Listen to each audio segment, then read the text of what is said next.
Welcome back to our channel kung saan tinatalakay natin ang pinakamainit at pinakamahalagang development sa AFP modernization. Sa video na ito, dalawang mahalagang development sa larangan ng naval at coastal defense ang ating tatalakayin. Una, ang muling pagkakita sa pangalawang offshore patrol vessel ng Philippine Navy na kabilang sa Raja Sulaiman Class OPV program, isang malinaw na indikasyon na tuloy-tuloy ang modernisasyon ng ating hukbong dagat. At pangalawa, ang pagkuha ng Denmark ng Naval Strike Missile Coastal Defense System mula sa Kongsberg, na may direktang koneksyon sa naunang ulat na interesado rin ng Pilipinas sa NMESIS-like Coastal Defense System. Pag-uugnayin natin ang dalawang balitang ito para mas maintindihan kung saan papunta ang maritime defense posture ng Pilipinas. Pero bago tayo magpatuloy, tandaan natin na ang matatag na Pilipinas ay hindi lang nabubuo sa lakas militar, kundi sa maayos na pamahalaan, paglaban sa korupsyon, pagtanggi sa political fanaticism, at pagsugpo sa fake news. Mahalaga yan para sa tunay na seguridad at katatagan ng bansa. Unahin natin ang unang balita tungkol sa Philippine Navy.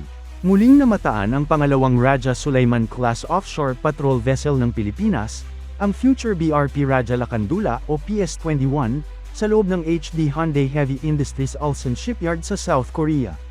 Sa mga kuhang larawan at video, makikita ang barko na tinutulungan ng mga tugboat habang inililipat sa ibang bahagi ng shipyard.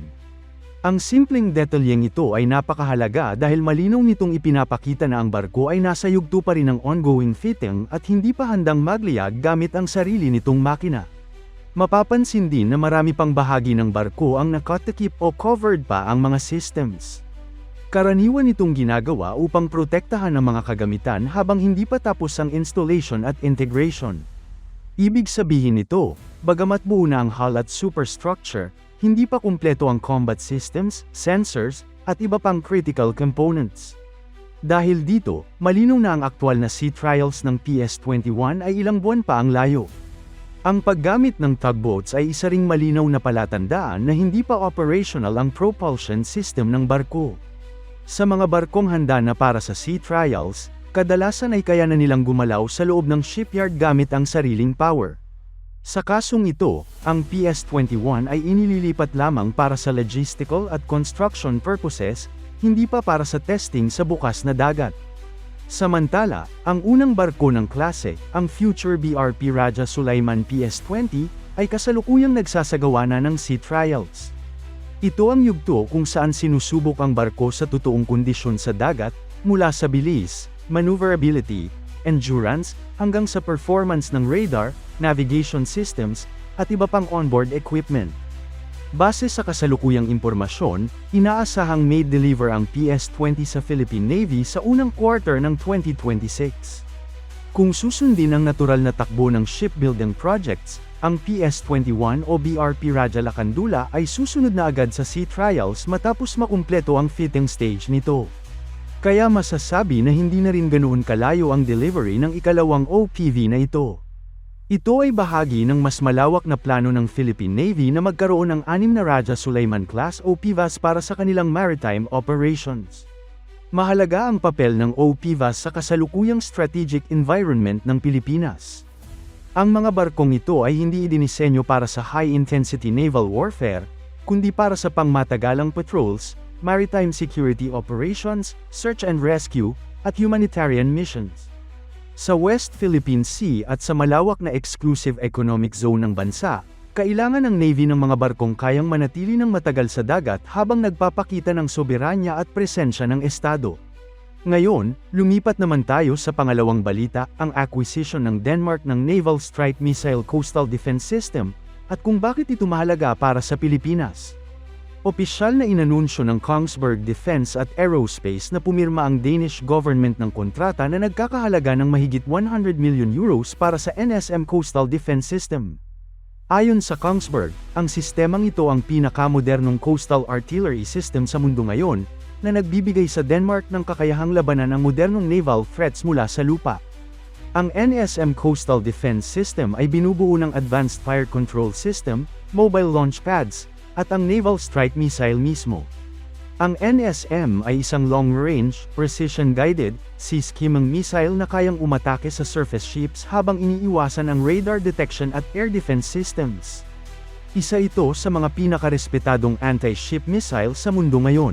Mas lalong naging mahalaga ang acquisition na ito dahil mas maaga nang pumirma ang Denmark ng kontrata para sa NSM missiles na gagamitin sa kanilang mga frigates. Ibig sabihin, iisa na ang missile system na gagamitin nila sa dagat at sa lupa, na nagpapadali sa logistics, training, at interoperability.